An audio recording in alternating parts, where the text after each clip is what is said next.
আসসালামু আলাইকুম। Welcome to Mukibul Islam teaching home. দীর্ঘ প্রায় 4 মাস পরে আমি আবার আমার কিছু স্টুডেন্টের অনুরোধে তাদের মাঝে চলে আসলাম। আজকে আমি honours second year management department এবং ফার্স্ট ইয়ার অ্যাকাউন্টিং ডিপার্টমেন্টের জন্য একটি গুরুত্বপূর্ণ সাবজেক্ট প্রিন্সিপাল অফ ফিনান্স এর একটি গুরুত্বপূর্ণ চ্যাপ্টার রিস্ক অ্যান্ড রিটার্ন এই অধ্যায়টি করাবো। শুধু ফার্স্ট ইয়ার বা সেকেন্ড ইয়ারে না, থার্ড ইয়ার এবং ফাইনাল ইয়ারেও রিস্ক অ্যান্ড রিটার্ন পাওয়া যাবে এবং সেম ক্যাটাগরির অঙ্কই পাওয়া যাবে। যে কোনো এক ইয়ারে ভালোভাবে যদি আমরা পড়ে থাকি বা বুঝে থাকি তাহলে অন্য ইয়ারগুলোতে সহজে অঙ্কগুলো সমাধান করা যায়। তো রিস্ক কি আমরা প্রথমে এটা জানি নি, অর্থাৎ ঝুঁকি। ঝুঁকি হচ্ছে অনিশ্চয়তার ফলাফল। অতএব আমরা যেখানে আয় করতে যাই, আয় করতে হলে অবশ্যই আমাদের কি থাকে, একটা ঝুঁকি থাকে। আর এই ঝুঁকিটা হচ্ছে অনিশ্চয়তা। আমি কোথাও ইনভেস্ট করছি, সেখান থেকে যে কোনো অনিশ্চয়তা হতে পারে, যেমন প্রাকৃতিক দুর্যোগ হতে পারে বা অজ্ঞতাবশত হতে পারে। তো এই অজ্ঞতার ফলাফল বা ভবিষ্যৎ অনিশ্চয়তার ফলাফলই হচ্ছে ঝুঁকি। আর আয় হচ্ছে আমরা যে বিনিয়োগ করে থাকি আর বিনিয়োগের থেকে যে সুবিধাগুলো পাই সেই সুবিধার সমষ্টি বা বাজার মূল্যই হচ্ছে আয়। তো আমি থিওরিটিক্যাল কিছু বলবো না, আমি সরাসরি অঙ্কে চলে যাব। অঙ্কে আমি প্রথম থেকে লাস্ট পর্যন্ত প্রথমে সূত্রগুলো দেখাবো।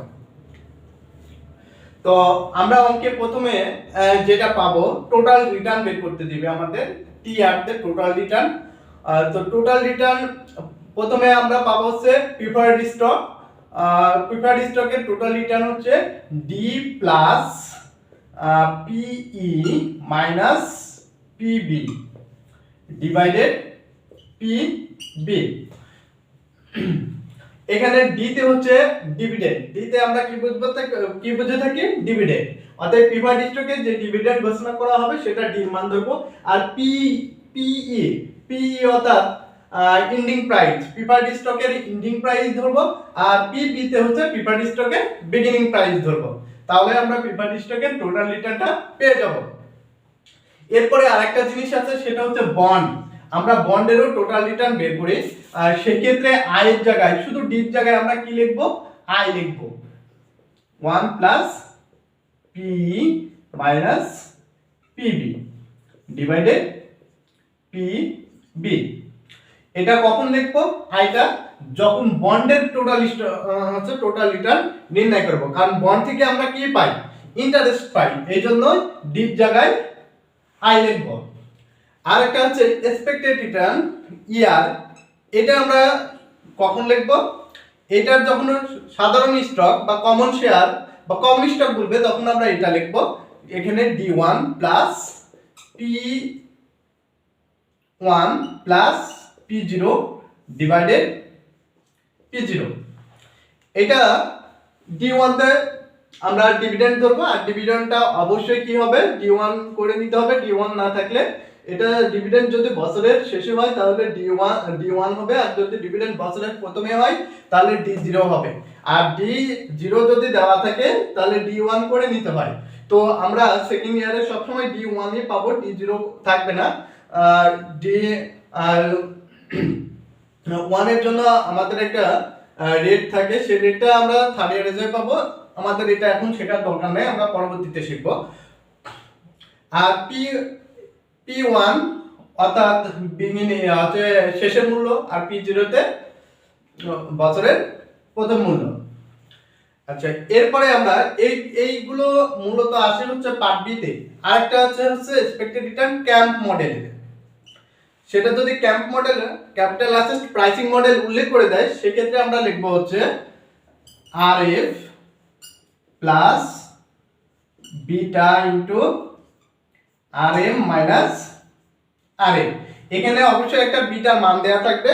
আর প্রশ্নপত্রে ক্যাপিটাল ক্যাম্প মডেল উল্লেখ করে দিবে। আর যদি প্রশ্নপত্রে ক্যাম্প মডেল উল্লেখ না করে যদি এক্সপেক্টেড রিটার্ন বের করতে দেয়, সেক্ষেত্রে আমরা যদি এই যে বিটার মান তো অবশ্যই দেওয়া থাকবে, বিটার মান দেওয়া থাকলে আমরা সেটা বুঝতে পারবো আমাদের এই ক্যাপিটাল অ্যাসেট প্রাইসিং মডেলে করতে বলছে। আর এই সূত্রগুলো পার্ট বির জন্য লাগবে, কারণ পার্ট বি তে এই কোয়ালিটির অঙ্ক পড়বে। আর পার্ট সির জন্য যেগুলো লাগবে সেটা হচ্ছে প্রথমে এক্সপেক্টেড রিটার্ন।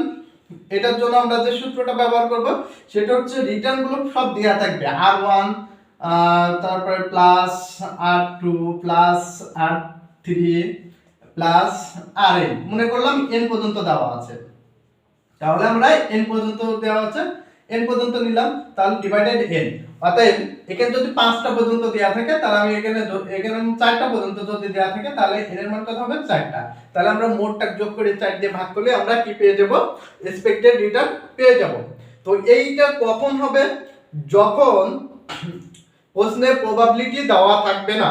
প্রশ্নের প্রবাবিলিটি না দেওয়া থাকলে আমরা এক্সপেক্টেড রিটার্ন এই সূত্রটা করব। আর প্রশ্নে যখন প্রবাবিলিটি দেওয়া থাকবে তখন এক্সপেক্টেড রিটার্ন হিসেবে আমরা লিখব হচ্ছে R1 P1 plus R2 P2 plus R3 P3, এভাবে যতদূর চলে এইটা। তারপরে আমরা আরেকটা পাবো হচ্ছে পোর্টফোলিও রিটার্ন। পোর্টফোলিও রিটার্ন যখন বলবে আমরা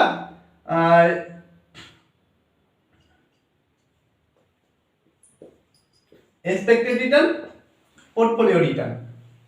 অতএব পোর্টফোলিও রিটার্ন আমরা সংক্ষিপ্ত এভাবে লিখতে পারি, এভাবে দেখাবো।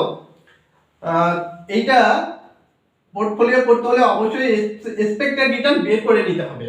আর প্রশ্নপত্রে সাধারণত এক্সপেক্টেড রিটার্ন দেওয়া থাকবে R1 plus W1 plus expected return 2 plus W2, এভাবে চলতে থাকবে পোর্টফোলিও রিটার্নের ক্ষেত্রে। এখানে আরেকটা জিনিস সেটা আমাদের বের করতে বলে, সেটা হচ্ছে standard deviation. SD standard deviation, অথবা সিগমা দ্বারা প্রকাশ করা হয় স্ট্যান্ডার্ড ডিভিয়েশনকে। এসডি লিখলেও কোনো সমস্যা নেই। তো এসডি বা স্ট্যান্ডার্ড ডিভিয়েশনের সূত্র হচ্ছে সাম অফ এক্সপেক্টেড রিটার্ন 1 বা রিটার্ন আই, আমি ধরে নিলাম যতগুলো আছে ততগুলো, return I divided into minus n minus 1, এইটা। অতএব এটা যদি আমরা ভাঙি তাহলে কি পাবো, যতগুলো রিটার্ন থাকবে প্রত্যেকটা রিটার্ন থেকে তার এক্সপেক্টেড রিটার্ন বাদ হয়ে তারপরে স্কয়ার হবে।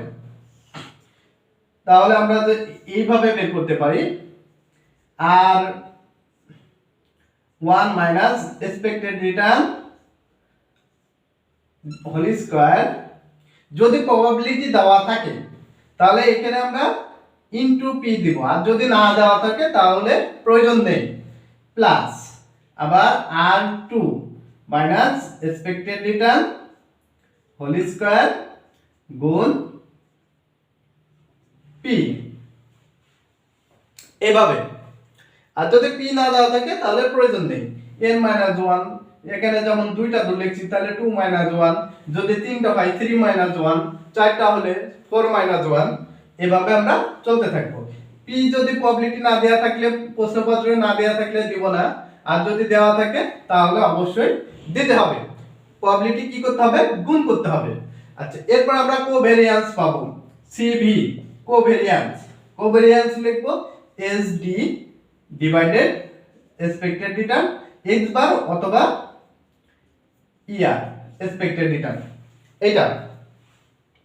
তো প্রশ্ন যদি কিছু না বের করতে বলে, শুধু কমেন্ট চাই হুইচ স্টক ইজ ভ্যালুয়েবল বা মোর প্রফিটেবল, তাহলে আমরা সেক্ষেত্রে কি করব, সিবি বের করব।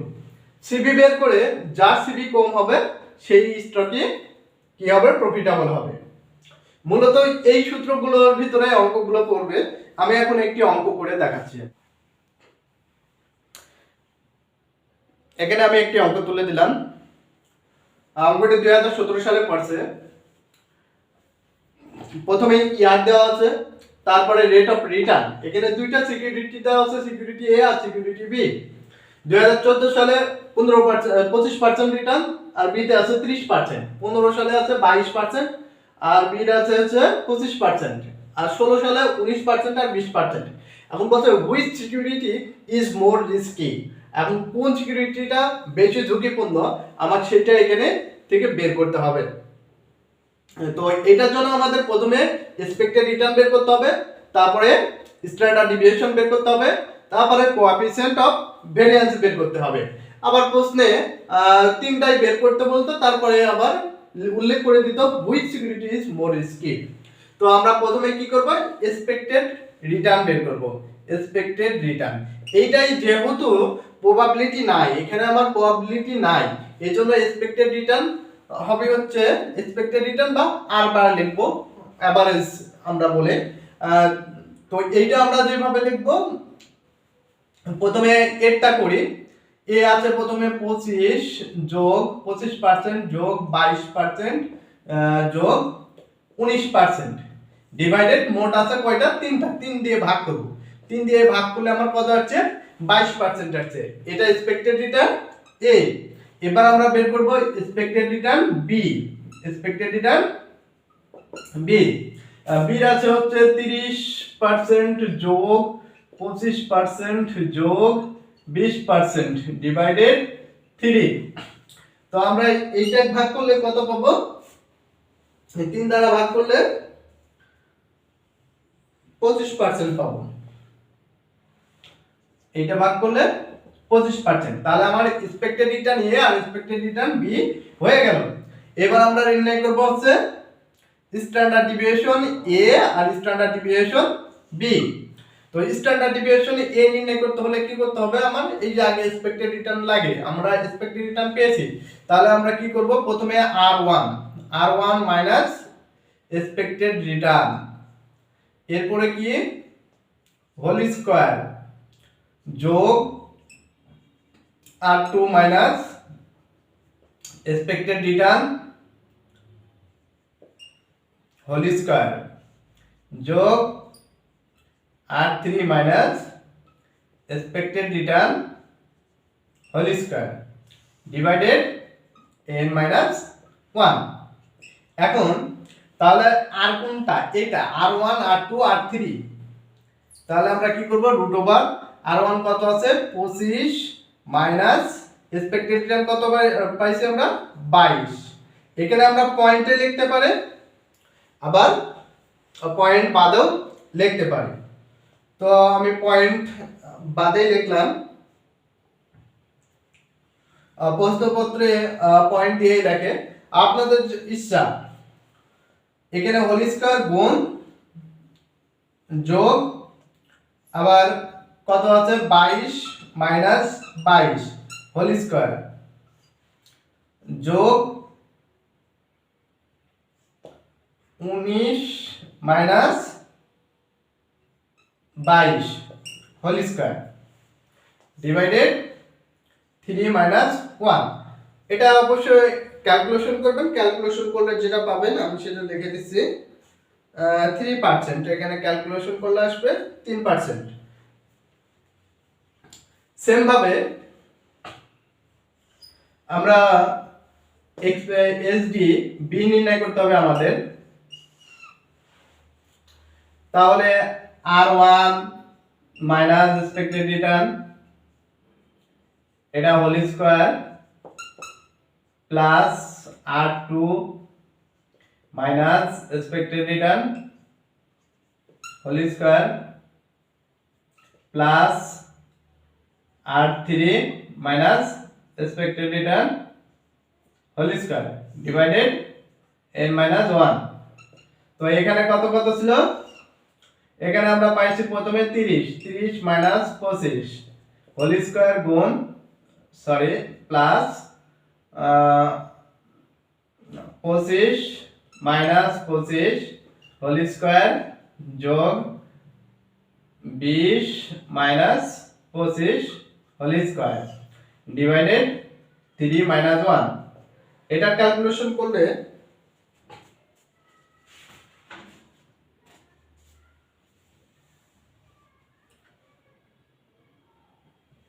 5% অথবা 0.05% পেতে পারি, 5% আসবে সম্ভবত, আমরা এটা কত পারি 5%। ক্যালকুলেটর দিয়ে ক্যালকুলেশন করলে আমরা এটা পেয়ে যাব। এখন এরপরে আমাদের কি নির্ণয় করতে হবে, সিবি কোএফিসিয়েন্ট অফ ভেরিয়েন্স। তাহলে সিবি এ নির্ণয় করব। সিবি এ তার কি হবে, স্ট্যান্ডার্ড ডিভিয়েশন এ ডিভাইডেড এক্সপেক্টেড রিটার্ন এ গুণ 100। তাহলে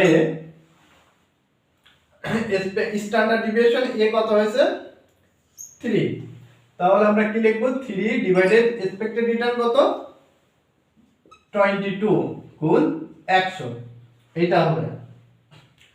আবার CB coefficient of variance B নির্ণয় করতে হবে, আর SD B divided expected return B গুণ 100। তাহলে আমরা এটা কত পাইছিলাম, এসডি পাইছি 5 ডিভাইডেড, আর ওটা পাইছিলাম কত এক্সপেক্টেড রিটার্ন 25 গুণ 100।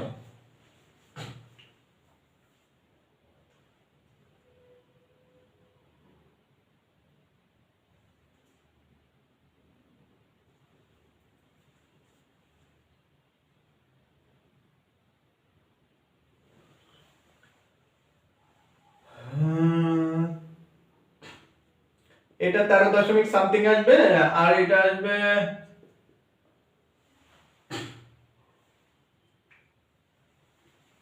20%। তাহলে এটা হচ্ছে 13.64% আসতে পারে, এটা ক্যালকুলেশন করে দেখতে হবে। তাহলে এখানে ভেরিয়েশন কার বেশি, সির বেশি। তাহলে এখানে আমরা লিখব কোন security more risky, security B is the more risky. তাহলে সিকিউরিটি বি হচ্ছে মোর রিস্কি। কমেন্ট করতে হবে কি, security B is more risky.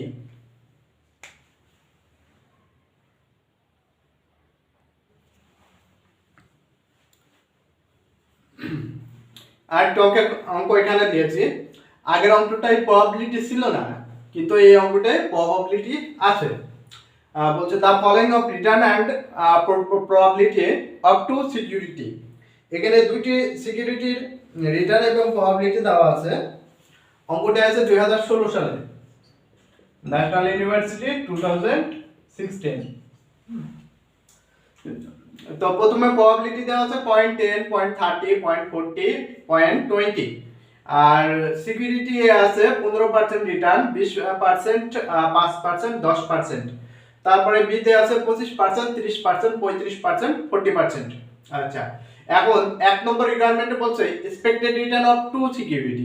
তাহলে আমাদের কি বের করতে হবে, এক নম্বরে এক্সপেক্টেড রিটার্ন বের করতে হবে দুইটা সিকিউরিটিতে, আর দুই নম্বরে বলছে standard deviation of two security এবং স্ট্যান্ডার্ড ডিভিয়েশন করতে হবে। তিন নম্বরে বলছে coefficient of variance two security এবং সিবি বের করতে হবে দুইটা সিকিউরিটির। আর চার নম্বরে বলছে which security is better and why, কোন সিকিউরিটিটা ভালো এবং কেন। তো আমরা প্রথমে যে অঙ্কটা করেছি সেম জিনিসগুলো এই অঙ্কটাও করতে হবে এবং কমেন্ট করতে হবে। ওই অঙ্কটায় প্রবাবিলিটি দেওয়া ছিল না, আর এই অঙ্কটায় প্রবাবিলিটি দেওয়া আছে, মাত্র পার্থক্য এইটুকুই। তাহলে আমরা প্রথমে এক্সপেক্টেড রিটার্ন বের করব, এক্সপেক্টেড রিটার্ন এ বের করব, প্রথমে এক্সপেক্টেড রিটার্ন এ। তো আমি বলছিলাম যদি প্রবাবিলিটি দেওয়া থাকে তাহলে সূত্র হবে হচ্ছে R1 P1 যোগ R2 P2 যোগ R3 P3, কয়টা আছে, একটা দুইটা তিনটা চারটা আছে, যোগ R4 P4। তাহলে আমার এখানে R1 আছে কত, R1 আছে 0.15। তো এখানে আমরা একটা পার্সেন্টেজে, যেহেতু উপরে একটা প্রবাবিলিটি পয়েন্ট দেওয়া আছে, তাহলে আমরা একটা পার্সেন্টেজে আর একটা পয়েন্টে নিব, তাহলে সুবিধা হবে। তাহলে এখানে আমরা 15 গুণ প্রবাবিলিটি কত 0.10, আবার প্লাস, তারপরে আমরা পাবো হচ্ছে 20 গুণ 0.10, না এটাই দুই নম্বরের প্রবাবিলিটি কত 30, তাহলে এখানে আমরা 0.30 নিব, প্লাস 5 গুণ 0.40 প্লাস 10 গুণ 0.20। তো এইভাবে এটা যদি আমরা ক্যালকুলেশন করি তাহলে আমরা পাবো হচ্ছে 11.5%। ক্যালকুলেশন করে যদি যোগ করি ক্যালকুলেটরে তাহলে আমরা এটা পাবো। আবার সেম ভাবে আমরা এক্সপেক্টেড রিটার্ন বিটাও নির্ণয় করে নিব। বি প্রথমে কত আছে 25 গুণ কত 0.10 যোগ দ্বিতীয়টা আছে 30 গুণ 0.30, তৃতীয়টা আছে কত 35 গুণ 0.40, চতুর্থটায় আছে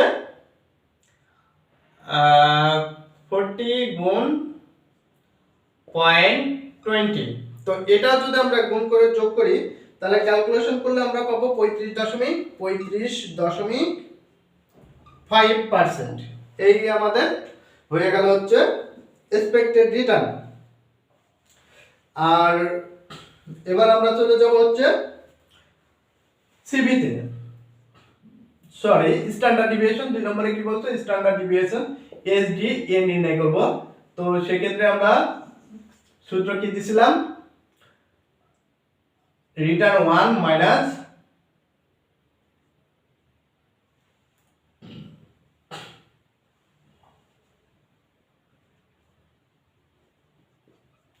এখানে যেহেতু সাল দেওয়া নাই, প্রশ্নে যখন সাল দেওয়া থাকবে তখন n - 1 হয়, আর যদি সাল না দেওয়া থাকে তাহলে n প্রয়োজন আসে না।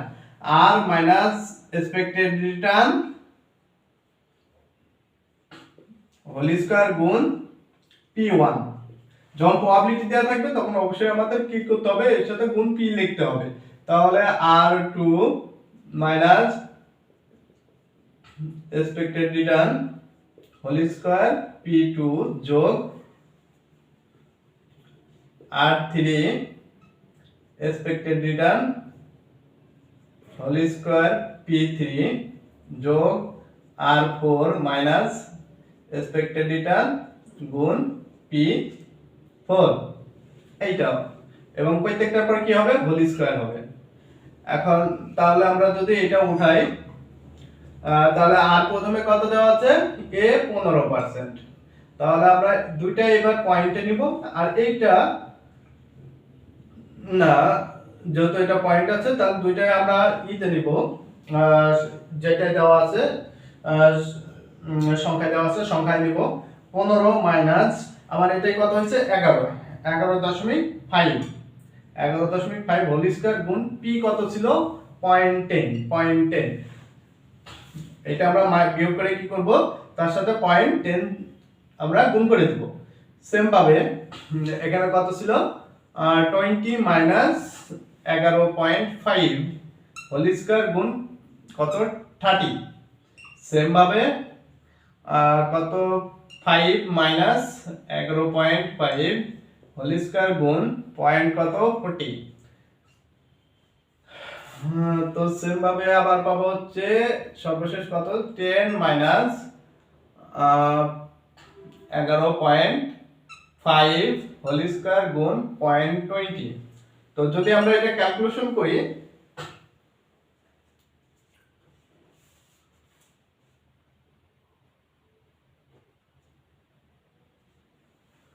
তাহলে 6.35 পাবো।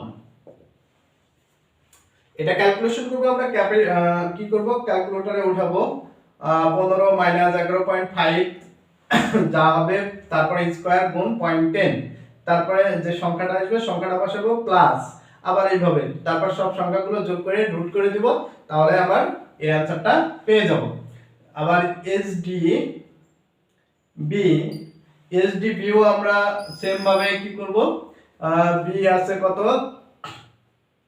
25 মাইনাস এই বি এক্সপেক্টেড ছিল কত 35.5, তাহলে এটা আমরা হোল স্কয়ার করব গুণ পয়েন্ট কত ছিল প্রবাবিলিটি 10 প্লাস, আবার দ্বিতীয়টা আছে কত 30 মাইনাস 35.5 হোল স্কয়ার গুণ প্রবাবিলিটি ছিল 30.30, তারপরে যোগ এটা কত আছে 35 মাইনাস 35.5 হোল স্কয়ার গুণ 0.40, তারপরে আমরা পাচ্ছি হচ্ছে প্লাস 40 মাইনাস 30.5 হোল স্কয়ার গুণ 0.20 এটা আমরা ক্যালকুলেশন করতে হবে। ক্যালকুলেশন করলে আমরা এটা পাবো হচ্ছে 4.50।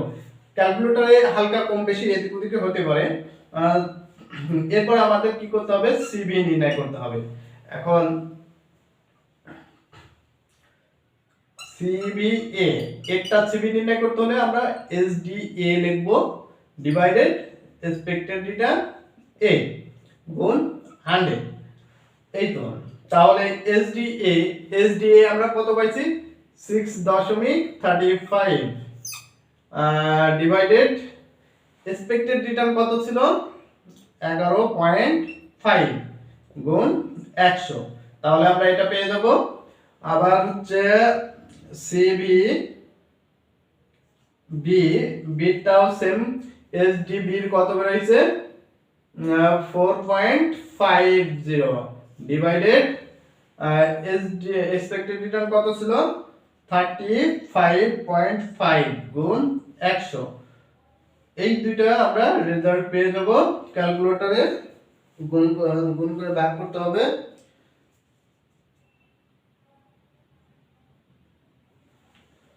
তো প্রথমটা আমরা পাবো হচ্ছে 55.22 আর দ্বিতীয়টাই হচ্ছে 13.43।